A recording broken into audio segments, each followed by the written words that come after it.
दोस्तों नमस्कार। दोस्तों क्या आप 31 मार्च 2021 को समाप्त हुए वित्त वर्ष के दौरान आईपीओ में पैसे लगाने से चूक गए हैं? तो आपको मायूस होने की जरूरत नहीं है, क्योंकि नए वित्त वर्ष में भी यानी वित्त वर्ष 2021-2022 में भी कई सारे आईपीओ में पैसे लगाने के आपको मौके मिलेंगे। अगर हम अप्रैल, मई और जून तिमाही की ही बात कर लें तो उसमें करीब 15 आईपीओ आने वाले हैं उस दौरान, और केवल अप्रैल में ही 5 से 6 आईपीओ आने वाले हैं। तो इस एपिसोड में हम बताएंगे कि अप्रैल, मई, जून के दौरान कौन कौन से आईपीओ आने वाले हैं। साथ ही साथ अगर आप आईपीओ में पैसे लगाना चाहते हैं तो किन किन बातों को पहले देख लें ताकि बाद में आपको नुकसान नहीं उठाना पड़े।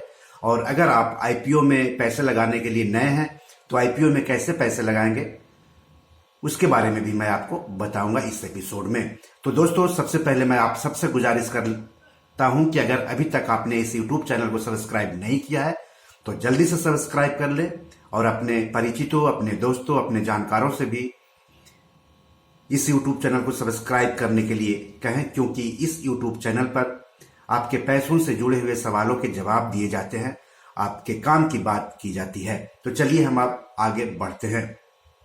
तो वित्त वर्ष 2020-2021 में करीब 30 आईपीओ ने 39,000 करोड़ रुपए जुटाए।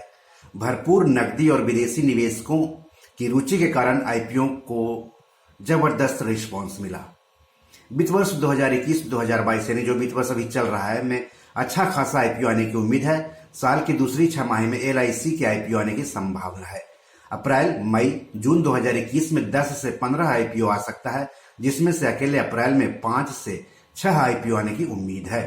तो अप्रैल, मई और जून 2021 में कौन कौन से आईपीओ आ सकते हैं उसके बारे में भी जान लीजिए। तो मैक्रोटेक डेवलपर्स जो कि अभी खुलने वाला है वो 2,500 करोड़ रुपए जुटाएगी आईपीओ से। उसका पुराना नाम है लोढ़ा डेवलपर्स।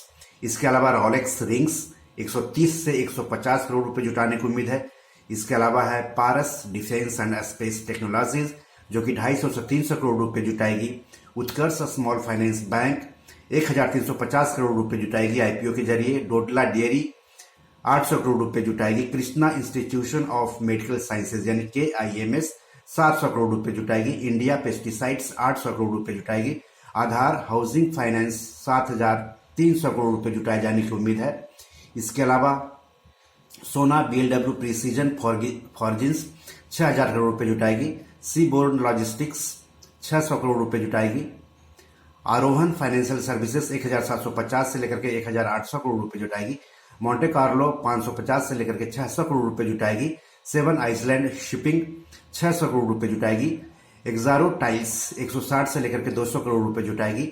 और गो एयर 2,500 करोड़ रुपए जुटाएगी आईपीओ से। तो इस तरह से ये जो जानकारी जुटाई गई है वो मर्चेंट बैंकर्स की वेबसाइट से जुटाई गई है। तो इस तरह से काफी सारे आईपीओ आने वाले हैं अप्रैल, मई और जून के दौरान। तो पैसा तैयार रखिएगा, कमाई के मौके मिलेंगे। अब आप सोच रहे हो कि आईपीओ होता क्या है। तो जब कोई कंपनी शेयर बाजार में पहली बार लिस्ट यानी सूचीबद्ध होना चाहती है तो उसे आईपीओ यानी इनिशियल पब्लिक ऑफरिंग यानी आरंभिक सार्वजनिक निर्गम लॉन्च करना होता है।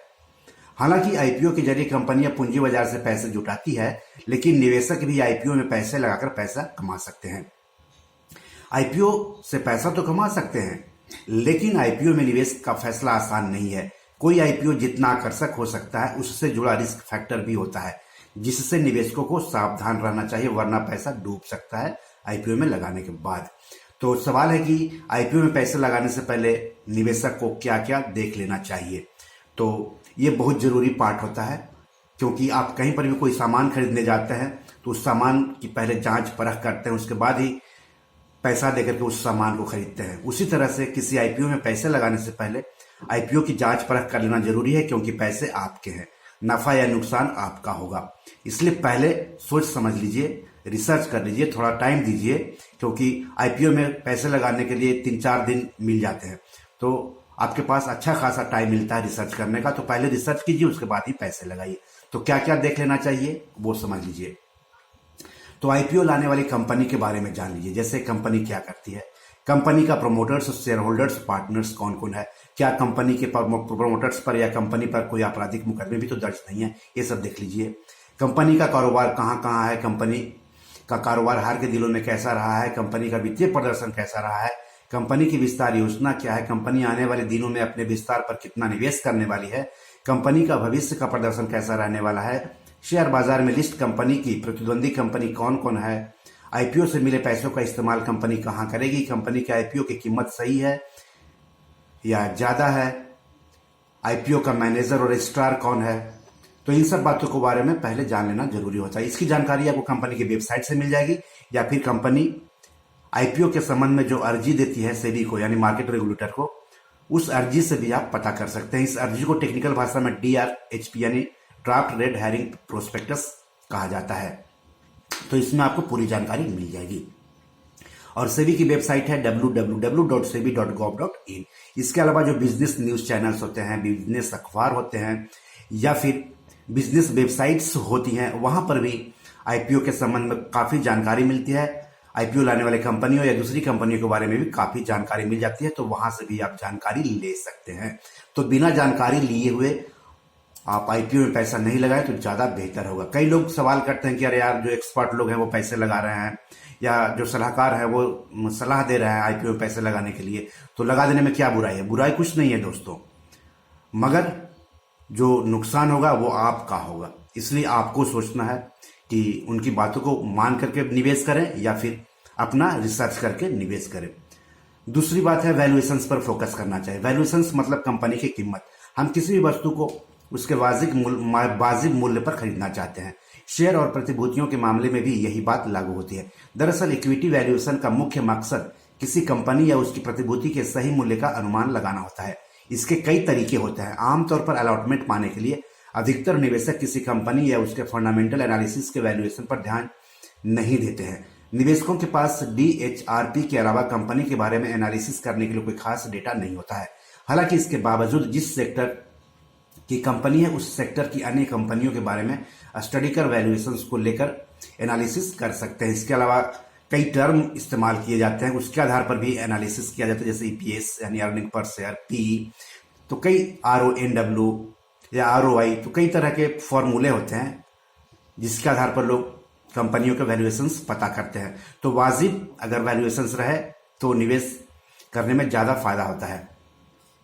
इसके अलावा QIB भागीदारी की मॉनिटरिंग भी करनी चाहिए। जब भी आप आईपीओ में पैसे लगाते हैं तो उसमें रिजर्व रहता है शेयर, जैसे QIB के लिए कुछ रिजर्व रहता है, रिटेल इन्वेस्टर के लिए कुछ रिजर्व रहता है, इसके अलावा जो कर्मचारी होते हैं उनके लिए रिजर्व रहता है। तो QIB की भागीदारी की मॉनिटरिंग क्यों करनी चाहिए? क्योंकि QIB में आपको शामिल है SEBI registered financial institutions, bank, mutual fund और FII यानी विदेशी संस्थागत निवेशक। ये जो निवेशक होते हैं आमतौर पर पूरी तरह से रिसर्च करने के बाद ही किसी कंपनी में पैसे लगाते हैं। तो अगर QIB पोर्शन ज्यादा भर रहा है किसी भी आईपीओ में तो आप पैसे लगा सकते हैं, ऐसा जानकार कहते हैं। QIB के निवेश से स्टॉक के भविष्य प्रदर्शन को आंका जाता है, यानी कि QIB ने कितना सब्सक्राइब किया उससे अंदाजा लगाया जाता है कि स्टॉक्स निवेश के लिए कितना बेहतर है। हालांकि इस आंकड़े पर पूरी तरह भरोसा नहीं करना चाहिए क्योंकि QIB का भी इसमें अपना नफा नुकसान हो सकता है। पिछले साल 2020 में लिस्टेड कंपनियों में से एकमात्र शेयर जो इस समय अपने इश्यू प्राइस से नीचे कारोबार कर रहा है QIB की ओर से लगभग 10 गुना ओवर सब्सक्राइब हुआ है। यानी इस तरह से सिर्फ हम QIB के जो हिस्से है अगर वो ज्यादा है उसके आधार पर ही हम सिर्फ फैसला नहीं ले सकते हैं, और कई आधार हैं उसके आधार पर फैसला लीजिए आईपीओ में निवेश करने के। एक और है DRHP की बेहतरीन स्टडी। जैसा कि मैंने बताया कि जो अर्जी दी जाती है आईपीओ के लिए उसको टेक्निकल भाषा में उस अर्जी को DRHP कहा जाता है, यानी ड्राफ्ट रेड हेरिंग प्रोस्पेक्टस। और ये सेबी की वेबसाइट से आपको मिल जाएगी या फिर कंपनी की वेबसाइट्स पर भी मिलेगी आपको। तो आईपीओ लाने वाली सभी कंपनियों को DRHP से अपने बिजनेस ऑपरेशंस, रेवेन्यूज, संपत्ति, लाइबिलिटीज मतलब देनदारी यानी कर्ज कितना है, मार्केट लैंडस्केप के साथ साथ निवेशकों से जुटाए गए फंड का इस्तेमाल कैसे करेंगे यह बताना होता है। निवेशकों को हर चीज के बारे में जानकारी देनी होती है ताकि वो सही फैसला ले सके। DRHP की बेहतरीन स्टडी कर निवेश के फैसले लेने में मदद मिलेगी। कंपनी के पूर्व प्रदर्शन के साथ साथ कंपनी अपने फंड का इस्तेमाल किस तरह करेगी इस पर विशेष रूप से ध्यान दें। अगर कंपनी ने R&D या कारोबारी विस्तार का लक्ष्य रखा है तो यह एक अच्छा संकेत है क्योंकि इससे भविष्य में विकास संभव है। इसके विपरीत अगर कंपनी ने फंड के जरिए देनदारियों के भुगतान का लक्ष्य रखा है तो कंपनी की बैलेंस शीट और इसमें इसकी हिस्सेदारी का अधिक डिटेल्स में स्टडी करना चाहिए। तो इस तरह से DRHP का अध्ययन करें, हालांकि ये ज्यादातर अंग्रेजी में ही रहता है, तो उसको भी आप स्टडी कर सकते हैं। तकनीक का फायदा, आईपीओ और इन डेप्थ एनालिसिस में से किसी भी गलती की आशंका को कम करने के लिए तकनीक का फायदा उठाएं। भारत में ऐसे इन्वेस्टमेंट रिकमेंडेशन इंजन हैं जो 100 करोड़ से अधिक डेटा पॉइंट्स का विश्लेषण करके बेंचमार्क नतीजों को सामने रखते हैं। ये आईपीओ से संबंधित सलाह भी देते हैं। इनसे यह मदद मिल सकती है कि किस आईपीओ में हिस्सा लेना चाहिए और किस में नहीं लेना चाहिए, लेकिन आखिरी फैसला आपको ही करना है, क्योंकि नफा और नुकसान आपका ही होने वाला है। चलिए, कौन कौन से आईपीओ आने वाले हैं, आईपीओ क्या होता है, आईपीओ में पैसे लगाने के पहले क्या क्या देखना चाहिए, किन बातों पर ध्यान रखना चाहिए, तो आपने जाना। अब आईपीओ में कैसे निवेश करना है तो ये भी जान लीजिए। Share market, rights issue, IPO, FPO में निवेश करने के लिए सेविंग्स अकाउंट के अलावा ट्रेडिंग और डीमैट अकाउंट होने चाहिए। सेबी रजिस्टर्ड शेयर ब्रोकर्स के पास ट्रेडिंग और डीमैट अकाउंट खुलवाएं, हालांकि सेविंग्स अकाउंट बैंक के पास खुलवा सकते हैं। कई शेयर ब्रोकर्स तीनों अकाउंट की सुविधा देते हैं।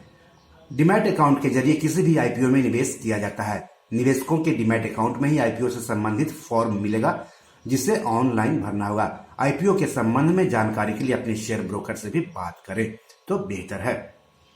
तो बी योर मनी मैनेजर में आज इतना ही। कोई सवाल हो तो जरूर पूछिएगा। नमस्कार।